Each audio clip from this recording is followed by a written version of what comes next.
ನಮಸ್ಕಾರ ವೀಕ್ಷಕರೇ, ಸುಮನ್ ಟಿವಿ ಕನ್ನಡ ಕಾರ್ಯಕ್ರಮಕ್ಕೆ ಸ್ವಾಗತ. ನಾನು ಉಷಾ. ವೀಕ್ಷಕರೇ, ಕಳೆದ ಕೆಲ 15 ದಿನಗಳ ಅಂತರದಲ್ಲೇ ಒಂದು ಸೂರ್ಯಗ್ರಹಣವನ್ನ ಕಂಡ್ವಿ. ಈಗ ಬರುವ ಮಾರ್ಚ್ 3ನೇ ತಾರೀಕಿನಂದು ಕೇತುಗ್ರಸ್ತ ಚಂದ್ರಗ್ರಹಣವನ್ನ ನೋಡಲಿದ್ದೇವೆ. ಖಗ್ರಾಸ್ ಚಂದ್ರಗ್ರಹಣ ಅಂತ ಕೂಡ ಕರಿಬಹುದು ನಾವು ಇದನ್ನ. ಹಾಗೆ ಈ ಗ್ರಹಣ ಬಂದಿರುವಂಥದ್ದು ಮಾರ್ಚ್ 3ನೇ ತಾರೀಕು. ಅದರ ಜೊತೆಗೆ ಹೋಳಿ ಹಬ್ಬ ಕೂಡ ಬಂದಿರುವಂಥದ್ದು. ಸೊ ಹಬ್ಬ ಯಾವಾಗ ಆಚರಿಸಬೇಕು, ಜೊತೆಗೆ ಈ ಚಂದ್ರಗ್ರಹಣದ ಎಫೆಕ್ಟ್ ಯಾವ ಯಾವ ರಾಶಿಯವರ ಮೇಲಿರುತ್ತೆ, ಹಾಗೆ ಭೂಮಿ ಮೇಲೆ ಇದರ ಎಫೆಕ್ಟ್ ಹೇಗಿರುತ್ತೆ, ಬರಿಗಣ್ಣಿನಿಂದ ನೋಡಕ್ಕಾಗತ್ತಾ, ಯಾವ್ಯಾವ ದೇಶದಲ್ಲಿ ಇದರ ಗೋಚರ ಇದೆ, ನಮ್ಮ ಭಾರತದ ಮೇಲೆ ಇದರ ಎಫೆಕ್ಟ್ ಎಷ್ಟರ ಮಟ್ಟಿಗಿದೆ, ಇದರ ಕಾಲಮಾನ, ಗ್ರಹಣದ ಕಾಲಮಾನ ಯಾವ ರೀತಿಯಾಗಿರುತ್ತೆ, ಏನ್ ಮಾಡ್ಬೇಕು ಏನ್ ಮಾಡಬಾರ್ದು ಆ ದಿನ, ಈ ಎಲ್ಲ ವಿಷಯಗಳ ಕುರಿತಾಗಿ ನಮ್ಮ ಜೊತೆ ಮಾತಾಡೋಕಿದ್ದಾರೆ ಪ್ರತ್ಯಂಗಿರಾ ದೇವಿ ಆರಾಧಕರು ಹಾಗೂ ಹಿಂದೂ ಸಂಪ್ರದಾಯ ಟ್ರಸ್ಟ್ನ ಅಧ್ಯಕ್ಷರಾಗಿರುವಂತಹ ಮಹರ್ಷಿ ಗುರುಗಳೇ, ಕಾರ್ಯಕ್ರಮಕ್ಕೆ ಸ್ವಾಗತ. ಹರೇ ಶ್ರೀನಿವಾಸ, ಎಲ್ಲರಿಗೂ ಸಹ ನಮಸ್ಕಾರವು. For business and personal promotions in Suman TV Kannada, please contact 9686376663. ಗುರುಗಳೇ, ಕಳೆದ 15 ದಿನಗಳಲ್ಲೇ ಒಂದು ಸೂರ್ಯಗ್ರಹಣವನ್ನ ಕಂಡ್ವಿ. ಈಗ ಚಂದ್ರಗ್ರಹಣವನ್ನ ನೋಡ್ತಾ ಇದ್ದೀವಿ ಮಾರ್ಚ್ 3ನೇ ತಾರೀಕು. ಸೊ ಈ ಅಂತರದಲ್ಲೇ ನಡೆದಿರುವಂಥದ್ದು, ಜೊತೆಗೆ ಅದ್ರ ಜೊತೆಗೆ ಹೋಳಿ ಹಬ್ಬ ಕೂಡ ಬಂದಿದೆ. ಜನರಿಗೆ ಸಾಕಷ್ಟು ಒಂದು ಕನ್ಫ್ಯೂಷನ್, ಹೋಳಿ ಹಬ್ಬದ ಜೊತೆಗೆ ಈ ಚಂದ್ರಗ್ರಹಣ ಬಂದಿರುವಂಥದ್ದು. ಮೊದಲಿಗೆ ಚಂದ್ರಗ್ರಹಣದ ಬಗ್ಗೆ ತಿಳಿಸೋದಾದ್ರೆ ನೋಡಿ, ವರ್ಷದಲ್ಲಿ 4 ಅಥವಾ 5, 6 ಗ್ರಹಣಗಳಾಗೋದು ಸಹಜವಾಗಿರುತ್ತೆ. ಒಂದಷ್ಟು ಗ್ರಹಣಗಳು ನಮ್ಮ ಭಾರತಕ್ಕೆ ಗೋಚಾರ ಇರುತ್ತೆ, ಆಚರಣೆ ಇರೋದಿಲ್ಲ. ಒಂದಷ್ಟು ಗ್ರಹಣಗಳ ಆಚರಣೆ ಇರುವಂಥದ್ದಿದೆ. ಕಳೆದ ಸೂರ್ಯಗ್ರಹಣನೂ ನಮಗೆ ಭಾರತಕ್ಕೆ ಕಾಣಿಸ್ಲಿಲ್ಲ, ಅದು ಗೋಚಾರದಲ್ಲಿ ಆಗಿರುವಂಥ ಸಂಭವ ಇದೆ. ಮತ್ತು ಅದ್ರ ಜೊತೆಗೆ ನಮ್ಮ ಭಾರತಕ್ಕೆ ಇಲ್ಲದಿರೋ ಕಾರಣಕ್ಕೆ ಆಚರಣೆ ಇರಲಿಲ್ಲ. ಆದರೆ ಈಗ ಚಂದ್ರಗ್ರಹಣ ಏನಾಗ್ತಾ ಇದೆ, ಕೇತುಗ್ರಸ್ತ ಚಂದ್ರಗ್ರಹಣ ಅಂತ ಹೇಳ್ತೀವಿ, ಮತ್ತು ಒಂದಷ್ಟು ಖಗ್ರಾಸ ಚಂದ್ರಗ್ರಹಣ ಅಂತಲೂ ಹೇಳುವಂಥದ್ದು ಇರುತ್ತೆ. ಅದರಿಂದ ಒಂದಷ್ಟು ಪರಿಣಾಮ ನಮ್ಮ ಭಾರತಕ್ಕೆ ಹೆಚ್ಚಿನ ಮಟ್ಟಿಗೆ ಇರುತ್ತೆ ಅನ್ನುವಂಥದ್ದು ಲೆಕ್ಕಾಚಾರ ಜ್ಯೋತಿಷ್ಯದಲ್ಲಿ. ನಾವು ಯಾವಾಗಲೂ ಅಷ್ಟೇ ಚಂದ್ರನ ಮನಸ್ಸಿನ ಕಾರಕ ಅಂತ ಹೇಳ್ತೀವಿ, ಮತ್ತು ಮಾತೃಕಾರಕ ಅಂತ ಹೇಳ್ತೀವಿ. ಯಾವಾಗ ಈ ಗ್ರಹಣದ ಸಂದರ್ಭದಲ್ಲಿ, ಒಂದಷ್ಟು ಗ್ರಹಣದ ನಂತರ ಒಂದಷ್ಟು ಮನಸ್ಸಿನ ಮೇಲೆ ಹೆಚ್ಚು ಪರಿಣಾಮಗಳು ಬೀಳುವಂಥ ಸಾಧ್ಯತೆ ಇರುತ್ತೆ. ಅದಕ್ಕೆ ಕೆಲವು ಲೆಕ್ಕಾಚಾರದಲ್ಲಿ ಈ ಗ್ರಹಣ ಆದಮೇಲೆ ಮತ್ತು ಗ್ರಹಣದ ವಿಚಾರದಲ್ಲಿ ಒಂದಷ್ಟು ಭಯ ಬೀಳುವಂಥದ್ದು.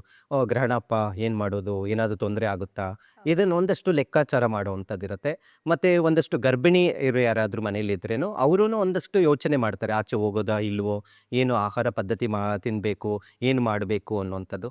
ಮತ್ತು ಇಡೀ ನವಮಂಡಲದಲ್ಲಿರುವಂಥದ್ದು ಒಂದಷ್ಟು ತಿಳ್ಕೊಂಡಿರುವಂಥವ್ರು ಅಥವಾ ನಮ್ಮ ಹಿಂದೂ ಸಂಪ್ರದಾಯದಲ್ಲಿ ಆಚರಣೆ ಮಾಡ್ತಾ ಇರುವಂಥವ್ರು ಒಂದಷ್ಟು ದೇವಸ್ಥಾನಗಳನ್ನು ಮುಚ್ಚುವಂಥದ್ದು, ಮತ್ತು ಒಂದಷ್ಟು ಆಹಾರದ ಪದ್ಧತಿಯನ್ನು ಒಂದಷ್ಟು ಬದಲಾವಣೆ ಮಾಡಿಕೊಳ್ಳುವಂಥದ್ದು. ಸೊ ಇದೆಲ್ಲ ಒಂದಷ್ಟು ಒಪ್ಕೊಳ್ಳೇಬೇಕಾದಂಥದ್ದು ಒಂದೊಂದಷ್ಟು ಸಂಗತಿ ಇದೆ. ಒಂದಷ್ಟು ವಾದ ವಿವಾದಗಳು ನಡೆಯುವಂಥ ಸಂಗತಿಗಳು ನಾವು ನೋಡ್ತಾ ಇದ್ದೀವಿ. ಆದರೆ ಏನೇ ವಾದ ವಿವಾದಗಳು ನಡೆದ್ರೂ ಒಂದಷ್ಟು ತಿಳ್ಕೊಳ್ಳೇಬೇಕು ವೈಜ್ಞಾನಿಕವಾಗಿ ಅನ್ನುವಂಥದ್ದು ಜ್ಯೋತಿಷ್ಯದಲ್ಲಿ ಇದೆ. ಯಾಕಂತೇಳಿ ಗ್ರಹಣ ಸಂಭವಿಸುವಾದಂಥ ಸಂದರ್ಭದಲ್ಲಿ ಒಂದು ಜೀರ್ಣಶಕ್ತಿಗೆ ತೊಂದರೆ ಆಗುತ್ತೆ. ಸೂರ್ಯನ ಪ್ರಭಾವ, ಸೂರ್ಯನ ಅನುಗ್ರಹ ಇದೆಲ್ಲ ಇದ್ರೇನೆ ನಮ್ಗೆ ಆರೋಗ್ಯಕಾರಕ ಅಂತ ಹೇಳ್ತೀವಿ. ಒಂದು ಸಸ್ಯ ಬೆಳಿಬೇಕಾದ್ರೂ ಸೂರ್ಯನ ಬೆಳಕು ಇರಲೇಬೇಕು. ಹಾಗಾಗಿ ಸೂರ್ಯನಿಗೆ ಅಥವಾ ಚಂದ್ರನ ಪ್ರಭಾವ ಏನಾದರೂ ನಮ್ಮ ಮೇಲೆ ಕೆಟ್ಟ ರೀತಿಯಲ್ಲಿ ಬಿತ್ತು ಅಂದರೆ ಸಮಸ್ಯೆ ಬರೋದು ಸಹಜ ಇರುತ್ತೆ. ಅದಕ್ಕೆ ಆಹಾರ ಮಾಡಿರೋ ಪದಾರ್ಥಗಳು ಏನಾದರೂ ಮಿಕ್ತು ಅಂತ ಹೇಳಿದ್ರೆ, ಅಥವಾ ನೀರಿದೆ ಮಿಕ್ಕಿರುವಂಥದ್ದು, ಹಾಲು ಅಥವಾ ಇನ್ನಿತರ ಪದಾರ್ಥಗಳಿದೆ ಅಂದರೆ ದರ್ಬೆ ಹಾಕುವಂಥದ್ದಿದೆ. ದರ್ಬೆ ಬಂದು ಸ್ವಯಂ ಶುಚಿಯನ್ನು ಕೊಡುವಂಥದ್ದು ಅಂತ ಹೇಳ್ತೀವಿ. ಸೊ ಇದು ಆಗಿನ ಕಾಲದಲ್ಲಿ ಇರುವಂಥದ್ದು. ಮತ್ತು ನಂತರ ಗ್ರಹಣ ಆದಮೇಲೆ ಪೂಜೆಯನ್ನು ಮಾಡುವಂಥದ್ದು, ಸ್ನಾನಾದಿಗಳನ್ನು ಮಾಡುವಂಥದ್ದು, ಮತ್ತು ಗ್ರಹಣ ಸಂದರ್ಭದಲ್ಲಿ ಸಿದ್ಧಿ ಮಾಡಿಕೊಳ್ಳುವಂಥದ್ದು. ಈ ಕೆಲವೊಂದು ಅಥರ್ಣ ವೇದದಲ್ಲಿ ಇರುವಂಥವ್ರಂತೂ ಬಹಳ ಗ್ರಹಣ ಬರೋದಕ್ಕೆ ಕಾಯ್ಕೊಂಡಿರ್ತಾರೆ. ಈ ಕೆಲವೊಂದೆಲ್ಲ ವಾಮಾಚಾರ ಪ್ರಯೋಗಗಳು ಮಾಡುವಂಥದ್ದು ಅಥವಾ ಮಂತ್ರಸಿದ್ಧಿ ಮಾಡಿಕೊಳ್ಳೋದಕ್ಕೆ ಬಹಳ ಸೂಕ್ತವಾದಂಥ ಸಮಯ ಅಂತಲೇ ಹೇಳ್ಬೋದು. ಈಗ ಏನು ಮಾರ್ಚ್ 3ನೇ ತಾರೀಕು ಬಂದಿದೆ, ಇದೊಂದಷ್ಟು ಪ್ರಭಾವ ಸಮಸ್ಯೆಗಳು ಉಂಟು ಮಾಡುವಂಥ ಗ್ರಹಣ ಆಗಿದೆ. ಯಾಕಂತ ಹೇಳಿದ್ರೆ ಚಂದ್ರ ಅತಿ ಸೂಕ್ಷ್ಮವಾಗಿ ಪರಿಣಾಮಗಳನ್ನು ಬೀಳುವಂಥದ್ದು, ಒಂದಷ್ಟು ರಾಶಿಗಳ ಮೇಲೆ ಪರಿಣಾಮ ಬೀಳುವಂಥದ್ದು ಇರುತ್ತೆ. ಅದಕ್ಕೆ ಈ ಒಂದಷ್ಟು ಚಂದ್ರಗ್ರಹಣ ಬಂದಾಗ ಒಂದಷ್ಟು ಆಚರಣೆ ವಿಧಿವಿಧಾನಗಳನ್ನು ತಿಳ್ಕೋಬೇಕು ಅನ್ನುವಂಥದ್ದ ಹೇಳುತ್ತೆ. ಗುರುಗಳೇ, ಇದು ವರ್ಷದ ಮೊದಲ ಕೇತುಗ್ರಸ್ತ ಚಂದ್ರಗ್ರಹಣ ನಡೀತಾ ಇರುವಂಥದ್ದು. ಇದರ ಕಾಲಮಾನ ನಮ್ಮ ಭಾರತದಲ್ಲಿ ಯಾವ ಟೈಮಿಂದ ಯಾವ ಟೈಮ್? ನೋಡಿ, ಭಾರತೀಯ ಕಾಲಮಾನ ಪ್ರಕಾರವಾಗಿ ಮಧ್ಯಾಹ್ನ ಇದು ಯೂನಿವರ್ಸಲ್ ಆಗಿ ಪ್ರಾರಂಭ ಆಗೋದು. ಯಾವಾಗಲೂ ಅಷ್ಟೇ ಸೂರ್ಯಗ್ರಹಣ ಮಧ್ಯಾಹ್ನ ಅಥವಾ ಬೆಳಗಿನ ಜಾವ ಸಂಭವಿಸುವಂಥದ್ದು ಇರುತ್ತೆ. ಚಂದ್ರಗ್ರಹಣ ರಾತ್ರಿ ಕಾಲನೇ ಆಗುವಂಥದ್ದು ಇರುತ್ತೆ. ಆದರೆ ನಮಗೆ ಈ ಬಾರಿ ಬಂದಿರುವಂಥದ್ದು ಮಧ್ಯಾಹ್ನಕ್ಕೆ ಸ್ಟಾರ್ಟ್ ಆಗುತ್ತೆ. ಆದರೆ ಭಾರತಕ್ಕೆ ಎಷ್ಟೊತ್ತಿಗೆ ಕಾಣಿಸ್ಕೊಳ್ಳುತ್ತೆ ಅನ್ನುವಂಥದ್ದು ಒಂದಷ್ಟು ಜ್ಯೋತಿಷ್ಯ ಲೆಕ್ಕಾಚಾರ ಇದೆ. ನೋಡಿ, ಇದು ಮಧ್ಯಾಹ್ನ 3 ಗಂಟೆ 20 ನಿಮಿಷಕ್ಕೆ ಗ್ರಹಣ ಸಂಭವಿಸುವಂಥದ್ದಿರುತ್ತೆ. ಇದು ಮುಗಿಯುವಂಥದ್ದು ರಾತ್ರಿ ಅಂದರೆ 6 ಗಂಟೆ 47 ನಿಮಿಷದವರೆಗೂ ಇರುತ್ತೆ. ಇನ್ನು ನಮ್ಮ ಭಾರತಕ್ಕೆ ಕಾಣಿಸ್ಕೊಳ್ಳುವಂಥ ಸಮಯ ನಿಖರವಾಗಿ ಅಂತ ಹೇಳಿದ್ರೆ ಸಂಜೆ 6 ಗಂಟೆ 22 ನಿಮಿಷಕ್ಕೆ ಪ್ರಾರಂಭ ಆದರೆ 6 ಗಂಟೆ 47 ನಿಮಿಷದವರೆಗೂ ಇರುತ್ತೆ. ಸೊ ಇದನ್ನ ನಾವು 6 ಗಂಟೆ 22 ನಿಮಿಷಕ್ಕೆ ಇಂದ ನಾವು ಏನಾದರೂ ಗ್ರಹಣದ ಆಚರಣೆ, ಜಪ, ತರ್ಪಣಾದಿಗಳನ್ನು ಕೊಡುವಂಥದ್ದು, ಆಚರಣೆ ಏನಾದರೂ ಮಾಡುವಂಥದ್ದಿದ್ರೆ ಈ ಸಂದರ್ಭ ಬಹಳ ಸೂಕ್ತ. ನಮಗೆ ಮಧ್ಯಾಹ್ನ ಕಾಲನೇ ಪ್ರಾರಂಭ ಆಗೋದ್ರಿಂದ ಬೇರೆ ದೇಶಗಳಲ್ಲೆಲ್ಲ ಕಾಣಿಸ್ಕೊಳ್ಳುವಂಥದ್ದಿರುತ್ತೆ. ಆದರೆ ನಮಗೆ ಯಾವಾಗ ಕಾಣಿಸುತ್ತೋ ಅದರ ಛಾಯೆ ಬೀಳುತ್ತೋ ಅಲ್ಲಿಂದ ಲೆಕ್ಕಾಚಾರ ತೆಗೆದುಕೊಂತೀವಿ. ಹಾಗಾಗಿ 6:30ಕ್ಕೇ ನಾವು ಭಾರತ ಕಾಲಮಾನ ಪ್ರಕಾರದಲ್ಲಿ ತೆಗೆದುಕೊಳ್ಬೇಕಾಗುತ್ತೆ. ಸೊ ಹಾಗಾದ್ರೆ ಈ ಗ್ರಹಣ ಒಂದು ಗೋಚರವಾಗುವಂತ ಸಮಯದಲ್ಲಿ ಏನ್ ಮಾಡ್ಬೇಕು, ಏನ್ ಮಾಡಬಾರ್ದು ಗುರುಗಳೇ? ನೋಡಿ, ಯಾವಾಗಲೂ ಅಷ್ಟೇ ಗ್ರಹಣದ ಸಂದರ್ಭದಲ್ಲಿ ಆದಷ್ಟು ಅದರ ನೆರಳು ಮೈ ಮೇಲೆ ಬೀಳಬಾರ್ದು ಅನ್ನುವಂಥದ್ದು ಹೇಳುತ್ತೆ. ಅದಕ್ಕೆ ಒಂದಷ್ಟು ಮನೆಯಲ್ಲೇ ಇರ್ತಾರೆ, ದೇವಸ್ಥಾನಕ್ಕೆ ಹೋಗೋದಿಲ್ಲ, ದೇವಸ್ಥಾನದ ಬಾಗಿಲುಗಳನ್ನು ಮುಚ್ಚುವಂಥದ್ದಿರುತ್ತೆ. ಆದಷ್ಟು ಇವತ್ತಿನ ದಿನದಲ್ಲಿ ಅದನ್ನು ವೀಕ್ಷಣೆ ಮಾಡೋದಕ್ಕೋಸ್ಕರನೇ ಎಲ್ಲರೂ ಹೋಗುವಂಥದ್ದಿರುತ್ತೆ. ಆದರೆ ಯಾರು ಮಾನಸಿಕ ಖಿನ್ನತೆಗೆ ಇರ್ತಾರೆ, ಚಂದ್ರ ಬಲಹೀನನ ಆಗಿರ್ತಾರೆ, ಆದಷ್ಟು ಈ ಗ್ರಹಣವನ್ನು ವೀಕ್ಷಣೆ ಮಾಡಬಾರ್ದು. ಅಷ್ಟು ಅವ್ರಿಗೆ ಇನ್ನಷ್ಟು ಮಾನಸಿಕ ಖಿನ್ನತೆಗೆ ಮತ್ತು ಆರೋಗ್ಯದ ಮೇಲೆ ಪರಿಣಾಮ ಬೀಳುವಂಥ ಸಾಧ್ಯತೆ ಇರುತ್ತೆ. ಪ್ರಮುಖವಾಗಿರುವಂಥದ್ದು ಗರ್ಭಿಣಿಯರು, ಆದಷ್ಟು ಸಹ ಮಗುವಿನ ಮೇಲೆ ಪರಿಣಾಮ ಬೀಳುತ್ತೆ.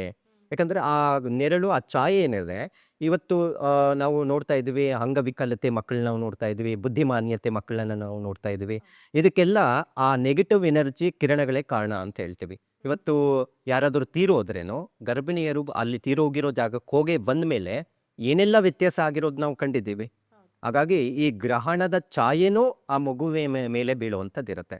ಹಾಗಾಗಿ ಆದಷ್ಟು ಅಂಗವಿಕಲತೆ ಒಂದೇ ಅಲ್ಲ, ಮಾನಸಿಕವಾಗಿ ಖಿನ್ನತೆಗೆ ಹೋಗುವಂಥದ್ದು ಇರುತ್ತೆ ಮಗು ಜನನ ಆದ ಮೇಲೆ, ಮತ್ತು ಮಂದತ್ವವನ್ನು ಕೊಡುತ್ತೆ. ಇವೆಲ್ಲವೂ ಕಾರಣದಿಂದ ಆದಷ್ಟು ಗರ್ಭಿಣಿಯರು ಆಚರಣೆ ಮಾಡಲೇಬೇಕಾದಂಥ ವಿಚಾರ ಏನಪ್ಪ ಅಂದರೆ ಆದಷ್ಟು ಆ ಛಾಯೆ ಬೀಳದಂಥ ಜಾಗದಲ್ಲಿ ಇರೋದು ಉತ್ತಮ ಮನೆ ಒಳಗಡೆ. ಮತ್ತು ಅದರ ಜೊತೆಗೆ ಆಹಾರದ ಪದ್ಧತಿ ಬಹಳ ಮುಖ್ಯವಾಗಿರುವಂಥದ್ದು. ಯಾಕಂತ ಹೇಳಿದ್ರೆ ಇವತ್ತು ಗ್ರಹಣ ಸಂದರ್ಭದಲ್ಲೇ ನಾನು ಆಹಾರ ತಿಂತೀನಿ ಅಂತಲೇ ಆಚೆ ಹೋಗಿ ತಿಂದಿರೋ ಘಟನೆಗಳು ನಾವು ನೋಡ್ತಾ ಇದ್ದೀವಿ. ಸೊ ಇದು ತಿಂದರೆ ಏನೂ ದಿಢೀರ್ ಏನು ಬದಲಾವಣೆ ಆಗೋದಿಲ್ಲ.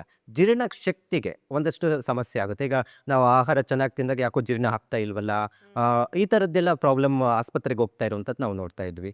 ಅದಕ್ಕೆ ಈ ಗ್ರಹಣ ಸಂಭವಿಸುವಂತಹ ಮುಂಚಿತವಾಗಿ 3 ಗಂಟೆ ಮುಂಚಿತವಾಗಿ ಆಹಾರ ತೆಗೆದುಕೊಳ್ಳೋದು ಬಹಳ ಮುಖ್ಯವಾಗಿರುವಂಥದ್ದಿದೆ.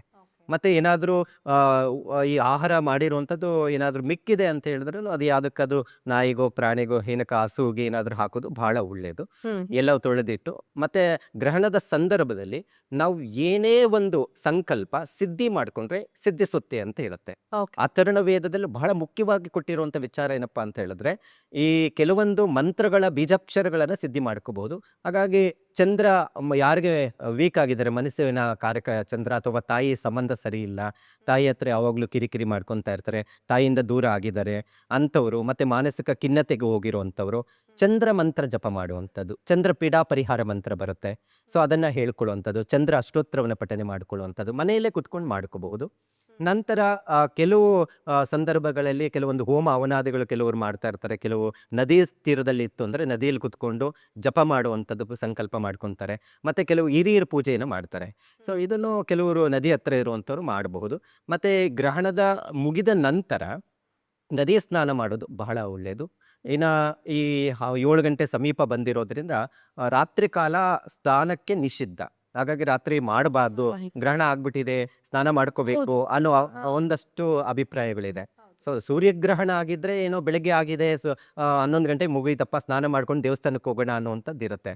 ಹಾಗಾಗಿ ದೇವಸ್ಥಾನಗಳು ಮುಚ್ಚಿರೋದ್ರಿಂದ ಹಾಗಾಗಿ ರಾತ್ರಿ ಏನು ಸ್ನಾನನೇ ಮಾಡಬೇಕು ಅನ್ನುವಂಥ ಅಗತ್ಯ ಇಲ್ಲ. ಹಾಗಾದ್ರೆ ಚಂದ್ರಗ್ರಹಣ ಈ ಕಾಲಮಾನ ಕಳೆದ ನಂತರ ಈ ಸ್ನಾನ ಮಾಡಿ ದೇವಸ್ಥಾನಕ್ಕೆ ಹೋಗೋ ತರದ್ ಯಾವುದೇ ಆಚರಣೆಗಳು ಬೇಕಾಗಿಲ್ಲ. ಯಾಕಂತ ಹೇಳಿದ್ರೆ ದೇವಸ್ಥಾನನೂ ಅಲ್ಲಿ ಮುಚ್ಚಿರುತ್ತೆ, ದೇವಸ್ಥಾನಕ್ಕೆ ಹೋಗಕ್ ಆಗೋದಿಲ್ಲ. ಓಕೆ, ಅಂದ್ರೆ ಈಗ ಗ್ರಹಣ ಕಳೆದ ನಂತರ ದೇವಸ್ಥಾನಗಳಲ್ಲಿ ಕೆಲವೊಂದ್ ಕಡೆ ಪೂಜೆ ಪುನಸ್ಕಾರಗಳನ್ನು ಮಾಡಲೇಬೇಕಾಗತ್ತಲ್ಲ ಗುರು? ಹೌದು, ಖಂಡಿತ. ಅದು 10 ಗಂಟೆ ಮೇಲೆ ಮಾಡ್ತಾರೆ, 9 ಗಂಟೆ.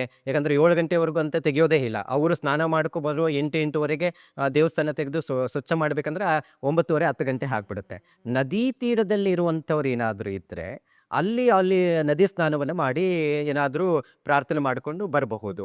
ಸೊ ಹಾಗಾಗಿ ಇದು ಎಲ್ಲರಿಗೂ ಅನ್ವಯ ಆಗುವಂಥದ್ದು. ಮಾರನೇ ದಿನ ಹೋಗಿ ಸ್ನಾನಾದಿಗಳನ್ನು ಮಾಡಿ ಅಕ್ಕಿ ಮತ್ತೆ ಚಂದ್ರಬಿಂಬವನ್ನ ದಾನ ಕೊಡುವಂಥದ್ದು ಬಹಳ ಮುಖ್ಯ. ಅದು ಪ್ರಮುಖವಾಗಿ ಕೆಲವು ರಾಶಿಯವರಿಗೆ ಪ್ರಭಾವ ಬೀಳುತ್ತೆ. ಅದರಲ್ಲಿ 3 ರಾಶಿಯವರಿಗೆ ಹೆಚ್ಚು ತೊಂದರೆಗಳಾಗುವಂಥದ್ದು ಇರುತ್ತೆ. ಯಾಕಂದ್ರೆ ಗ್ರಹಣ ಸಂಭವಿಸುವಂಥ ಸಂದರ್ಭದಲ್ಲಿ ಯಾವ ಲಗ್ನದಲ್ಲಿ ಸಂಭವಿಸ್ತಾ ಇದೆ, ಯಾವ ನಕ್ಷತ್ರದಲ್ಲಿ ಬರ್ತಾ ಇದೆ ಅನ್ನುವಂಥದ್ದು ನಾವು ಲೆಕ್ಕಾಚಾರ ಮಾಡ್ತೀವಿ. ಪುಬ್ಬ ನಕ್ಷತ್ರ ಸಿಂಹರಾಶಿಯಲ್ಲಿ ಸಂಭವಿಸ್ತಾ ಇರುವಂಥದ್ದು. ಸಿಂಹರಾಶಿಯವರಿಗೆ ಬಹಳ ಹೊಡೆತ ಬೀಳುವಂಥದ್ದು ಇರುತ್ತೆ.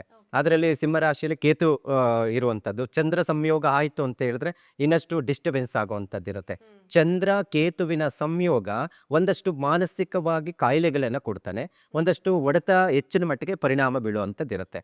ಹೆಚ್ಚು ಜಾಗೃತಿ ವಹಿಸಬೇಕಾಗಿರೋರು ಗರ್ಭಿಣಿಯರು.